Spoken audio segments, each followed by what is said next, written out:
Bonjour et j'espère que vous allez très bien. Alors, nous sommes sur la suite de notre vidéo, donc j'espère que vous allez très bien vous aussi. Donc, déjà la première des choses, la qualité des vidéos que j'ai publiées, je sais pas, cette semaine, était un peu plus en basse résolution. Donc là, je suis revenu en 4K, donc par rapport à des vidéos que je faisais avant toujours en 4K. Donc là, je suis maintenant en 4K, qui est la résolution de la vidéo maintenant. Donc, pour cela, il y a aussi l'audio que j'ai eu à rectifier un peu quelques paramètres. Je ne sais pas si ça s'est arrangé d'après votre écoute. Alors, on a vu que dans la vidéo précédente, on a commencé à voir un peu les mises à jour à partir de la version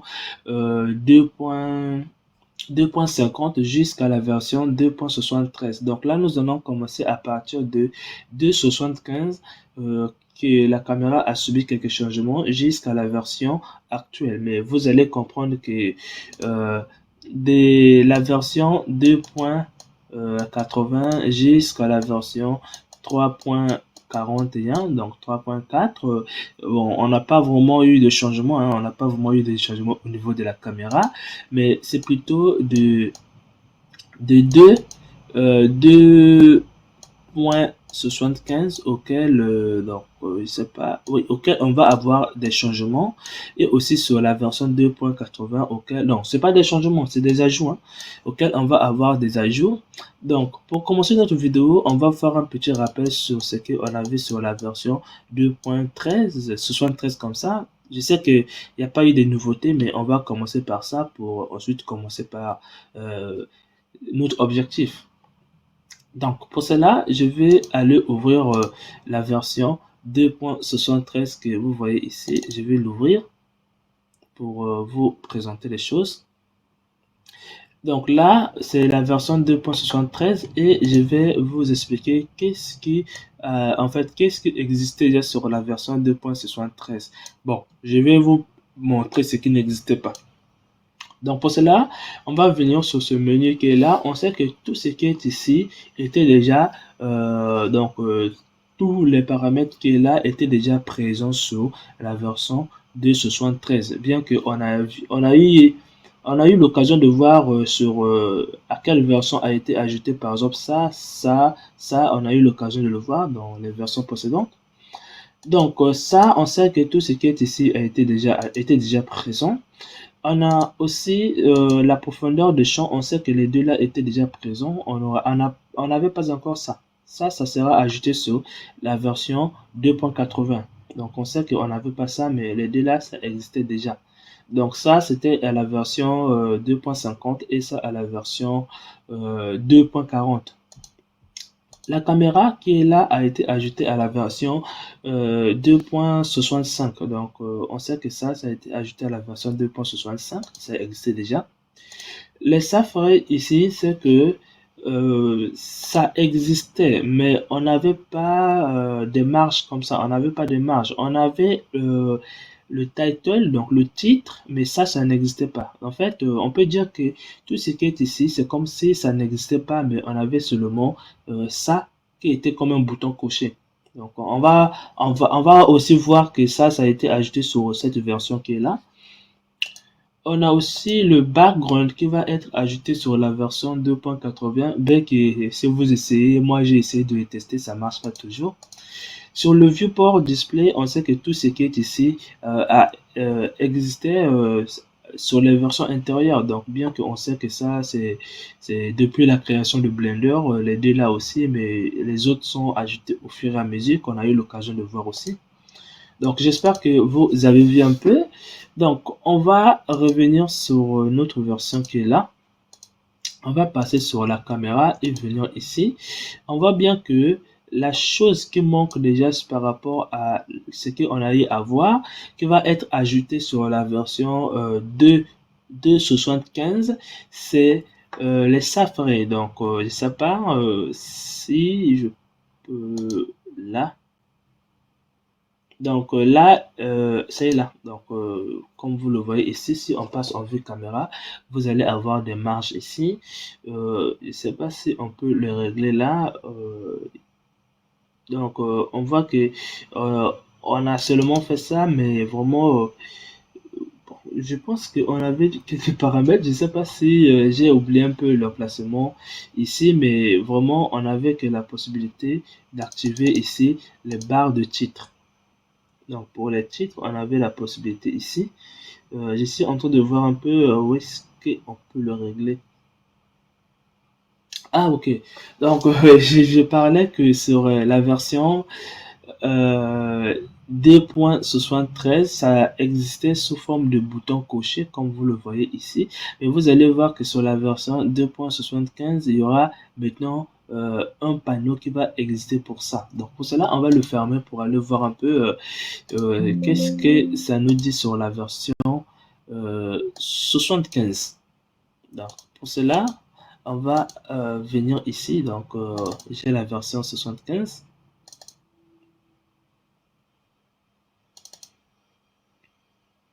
Donc là, ça va se décharger un peu. Ok, donc là, nous sommes sur la version 2.73 ici.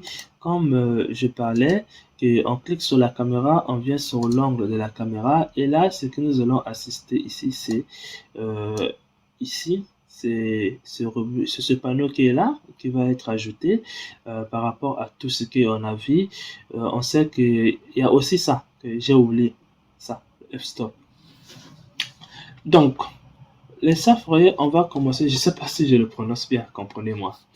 Alors, on va ouvrir, on va avoir ici les marges de titre. Ça, on a déjà vu ça dans une version comme ça. J'ai déjà expliqué ça. C'est du fait que lorsque vous placez par exemple du texte sur une vidéo, assurez-vous que votre texte ne puisse pas être dans cette limite. Donc, laissez au moins des marges auxquelles vous pouvez mettre votre texte pour que ça ne soit pas coupé dans dans d'autres appareils. Donc, j'espère que vous avez compris. Donc ça, c'est pour simplement laisser quelques écarts entre l'écran de l'appareil et là où vous allez mettre le titre. Donc c'est pour dire que lorsque dans d'autres appareils, ça peut arriver que la vidéo soit trop d'une qualité élevée que ça puisse couper. Donc du coup, vous allez laisser des marges pour dire que ceci c'est pour le titre afin que la vidéo soit déformée, que la partie du titre ne soit pas enlevée. Donc là, vous pouvez mettre du texte, hein, du texte. Donc ici. Alors, vous allez avoir ici des actions. Donc, ce qui veut dire que, par exemple, imaginez que vous allez avoir un personnage qui est en train de tenir, par exemple, ce cube qui est là. Ce que vous allez faire ici, c'est éviter que la personne vienne tenir le cube ici parce que dans certains écrans, dans certains écrans, la vidéo peut être arrivée à être coupée. Du coup, la partie auquel la personne a tenu le cube va pas être affichée. Donc, du coup, vous allez avoir besoin de dire que cette marge qui est là ne doit pas être coupée. Donc, ce qui est là ne doit pas être coupé. Du coup, ça va entraîner des déformations. Parfois, la vidéo va être étirée. Donc, j'espère que vous me comprenez. Donc, du coup, ce qui veut dire que si je veux que si je veux que mon personnage, par exemple, puisse toucher le cube, je dois le faire au minimum à cet endroit qui est là, donc d'ici jusqu'ici, donc pas vraiment ici, comme vous le voyez. Sinon, peut-être ça va arriver que cette partie soit abandonnée. Donc, j'espère que vous me comprenez. Donc, bien que là, vous définissez une limite qui est tellement trop exacte, mais vous pouvez encore donner des marges de dire que euh, par exemple, là, c'est la limite auquel ça doit jamais être coupé. Mais je peux dire, par exemple, que si ça s'adapte un peu, ça puisse pas totalement éliminer cette zone. Donc, du coup, vous allez aussi avoir des marges. Je vais cliquer sur la caméra. Donc là, nous sommes, donc ça c'est pour les titres, je vais l'enlever. Moi, par exemple, je ne veux pas avoir des marges sur les titres, mais seulement sur des actions qui se déroulent à l'écran. Donc là, vous allez avoir des marges qui vont vous permettre de faire en sorte de donner, par exemple, dire que euh, tu dois couper à partir d'ici jusqu'ici. Donc, soit il coupe directement là, la vidéo soit coupée, mais tantôt ça peut arriver que ça puisse arriver par exemple jusqu'ici, donc pour que la vidéo ne soit pas vraiment étirée, parce que au fur et à mesure que vous allez conserver un peu les coupures, au fur et à mesure que votre vidéo risquerait d'être déformée par rapport aux appareils. Donc, c'est ce que vous allez aussi découvrir sur la version 2.40 de Blender, donc la version que nous sommes. Donc, lorsque, lorsque nous sommes sur la caméra, on clique, on vient ici, et là, vous allez les retrouver simplement là, comme vous le voyez, simplement là. Donc, je vais passer comme ça. Vous voyez bien que par défaut, non, c'est pas par défaut. C'est moi qui venais de l'activer, mais sinon par défaut c'est désactivé.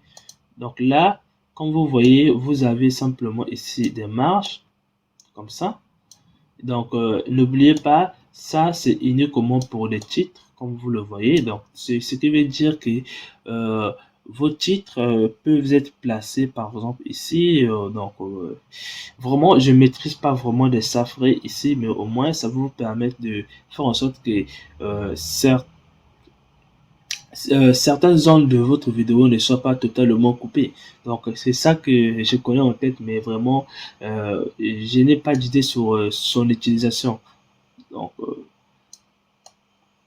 j'espère que vous voyez. Donc les marges, comme je venais, il suffit de cocher ici pour avoir des marges.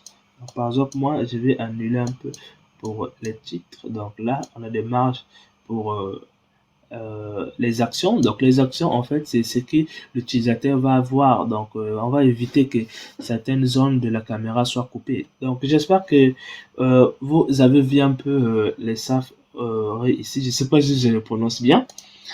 Alors on va les décocher. On va maintenant passer à une autre chose qui a été encore ajoutée qui a été ajoutée sur la version 2.75. C'est ce que nous allons voir sur la profondeur de champ. Donc, nous allons voir le f-stop ici. Donc, souvenez-vous que sur les versions qu'on a eu à voir, on avait d'abord que on avait que la profondeur qui se réglait en millimètres. Je m'explique. Par exemple, si ça c'est ma caméra, par exemple, qui est comme ça, je pouvais dire que à partir de cette distance jusqu'ici, tout ce qui va être après va être flouté. Donc, par exemple, si je dis que ça c'est 10 mètres, ce qui veut dire que tous ceux qui vont être après 10 mètres vont être floutés. Donc, du coup, mon objet risquerait d'être flouté. Mais après, ils se sont dit que par exemple, si par exemple je déplace mon objet par exemple à cette distance qui est là, vous allez voir que mon objet est maintenant à l'intérieur des 10 mètres, ce qui entraîne le fait que mon objet ne sera plus flouté. Donc du coup, on était contraint à chaque fois de venir ici régler la distance. Mais avec ça maintenant, on peut en fait avec ça, la distance se règle en temps réel. Donc la distance du flou va être maintenant entre notre caméra et notre objet. Donc, c'est cette distance qui est là. Tout ce qui va être après notre objet va être flouté. Donc, si par exemple, on déplace notre objet par exemple ici, ce qui voudrait dire que ceux qui vont se trouver devant vont pas être floutés et ceux qui vont se trouver derrière vont être floutés. Maintenant, si on clique sur la caméra, vous allez se retrouver avec le f-stop. En fait, ça permet de faire quoi? Vous avez vu qu'on peut, par exemple, lorsqu'on ciblait l'objet, tout ce qui se trouvait devant ne peut pas être flouté et tout ce qui se trouvait derrière, on le floutait. Maintenant, imaginez que vous voulez que, par exemple, que si j'ai un autre objet là, donc si je mets Shift D, je veux que l'objet qui est là soit flou. Je veux aussi l'objet qui est là soit flou, mais cet objet soit clair. Donc, du coup, vous allez dire l'intervalle auquel les objets vont être visibles. Donc, dans notre cas, on dit simplement que on veut que de cette distance qui est là jusqu'à cette distance qui est là, tous ceux qui vont être dans cette zone-là vont pas être floutés, mais ceux qui vont se trouver ailleurs Donc, au-delà de cette distance qui est là, vont être floutés. Et ceux qui vont être ici aussi vont être floutés. Donc, on n'avait pas l'occasion de le faire. Du coup, avec la version 2.75, on a eu maintenant l'occasion de le faire. Donc, si je viens ici, donc je vais cliquer sur mon objet qui est là. Je vais créer un petit projet pour vous le faire montrer. Donc, je vais créer un plan comme ça. Et je vais faire GZ par exemple. Je mets un autre objet, je mets par exemple là. Et je mets un autre objet, exemple là. Je vais passer en vue caméra. Donc, je vais être en temps réel. Je vais cliquer là. Donc, par exemple, moi, je vais faire comme ça. OK. Maintenant, nous allons passer en rendu ici. Donc, je vais faire N. Maintenant, ce que nous allons faire, c'est de prendre la caméra ici, de venir simplement ici et de diriger le flou vers l'objet qui se trouve au milieu. Donc, on va faire N, on va enlever un peu on va décocher ça. Donc, on va diriger le flou vers cet objet qui est là. Du coup, je vais passer en orthographique pour voir vraiment le flou, pour voir le flou. Donc là, on a déjà le f-stop qui est réglé par rapport à l'objet, mais si on fait comme ça, vous allez voir que on est en train de faire varier le flou, les marges. Alors, comme vous le voyez, nous allons faire varier. En fait, la distance qui est là est en train d'aller vers dans cette direction et dans cette direction. Donc, du coup, lorsque vous augmentez comme ça, en fait, ça va dans le sens comme ça. Du coup, ça va toucher cet objet et cet objet va devenir visible. Au fur et à mesure que vous agrandissez, au fur et à mesure, la distance de la visibilité devient grande. Donc, j'espère que vous voyez très bien. Donc, du coup, cet objet et cet objet vont devenir visibles. Mais si je diminue, par exemple, là, vous allez voir que on a vraiment isolé les deux objets pour voir seulement cet objet.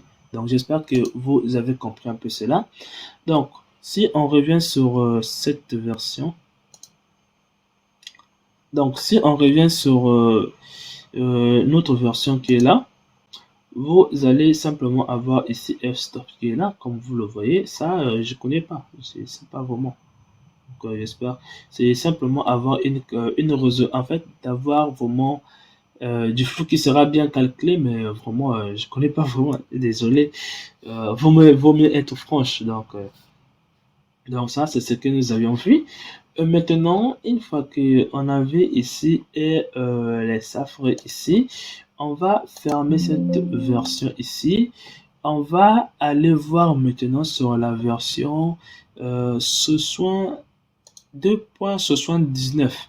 On sait qu'il n'y aura pas vraiment de nouveauté, mais on va au moins le voir avant de passer sur la version euh, 2.80. Donc là, je vais cliquer sur la caméra et venir ici. Et là, si vous remarquez bien, donc je vais faire comme ça. Et là, si vous remarquez bien, on a ce qu'on avait dans la version précédente, que c'est ça qui a été ajouté. Et on a aussi le f-stop. Maintenant, si vous avez bien vu, vous allez voir ici qu'il n'y avait pas la pipette. Donc, il n'y avait pas la pipette. C'est quelque chose qui a été ajouté dans toute la version et non seulement sur la caméra. Donc, on voit qu'il n'y a pas eu de changement vraiment. Donc, on va fermer ça. On va aller sur la version 2.80 auquel vous allez avoir maintenant, auquel nous allons dire que nous sommes à la fin de notre série de vidéos. Ok, donc là nous sommes sur la version 2.80. Je pense qu'à cette époque, vraiment, c'est là où on dit que un logiciel s'est mis à jour parce qu'il y a eu des changements et beaucoup des ajouts. Donc, on va venir sur la caméra et donc on peut passer ici. Et là, sur la caméra, c'est tout ce que nous connaissons sur la version 3.4 qui se trouve aussi ici. Mais à l'exception, c'est que vous allez avoir sur la profondeur de champ, nous allons maintenant avoir ceci. Comme vos f-stop que vous avez vu, en fait, c'est quelque chose que on a déjà vu. Donc ça, on a vu ça que je viens de vous expliquer.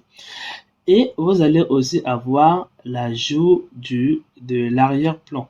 Donc ici, d'arrière-plan, background. Donc vous allez avoir aussi cet ajout. Donc pour cela, on va commencer un peu par voir un peu qu'est-ce que ça nous dit. Je sais pas. Qu'est-ce que ça nous dit au niveau des deux ici. Donc pour cela, on va faire comment? On va créer une sphère. Donc, on va créer une sphère qui est là. Et on va passer en vue caméra. On va essayer de réduire notre sphère qui est là. Ensuite, on va créer un matériau sur notre sphère. On passe en vue rendu. Donc, en rendu est là. Ok, donc une fois que nous sommes sur le rendu ici, nous allons prendre un matériau d'émission. Donc, on va prendre seulement émission pour que ça puisse émettre de la lumière comme ça. Nous allons activer le bloom. Bon, un peu comme ça. Je ne sais pas si on doit l'activer ou pas.